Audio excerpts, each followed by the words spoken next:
আলাইকুম। আশা করি সবাই ভালো আছেন। আজকে শুক্রবার, পবিত্র শুক্রবার দিন। আজকে 14 তারিখ।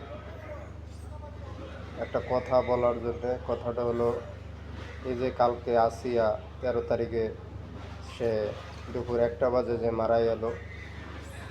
মানুষ কত বড় জঘন্য হলে যে বাপ এমন বেটা, যে একটা শিশু 8 বছরের শিশু, তার ভিতরে কিছুই নেই, তারপরও বাপ বেটা মিলে তাকে ধর্ষণ করছে।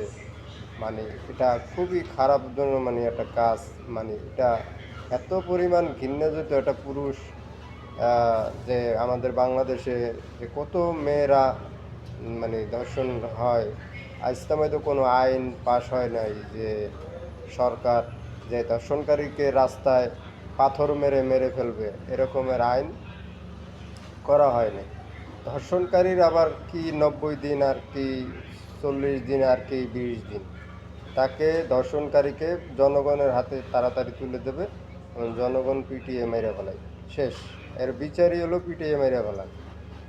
তা যারাই আছেন গার্জিয়ান, আপনার ছোট বাচ্চা বড় বাচ্চা কীরকমের আছে, ভালো আছে না খারাপ, এটা সবসময় চেষ্টা করবেন। কিলিগা কুত্তা কোনো দিন ভালো হয় না, কুত্তা কুত্তাই থাকে। তাই এটাই, সবাই ভালো থাকবেন। সবারই দোয়া রইল। আসিয়ার জন্য দোয়া করবেন যে 8 বছরের বাচ্চা, যে জানোয়ারের কাছে শেষ হয়ে গেছে দুনিয়া দেখার আগে। এইটাই আপনাদের বাচ্চা, আমাদের বাচ্চা, সবাইকেই হেফাজতে রাখবেন। এইটাই।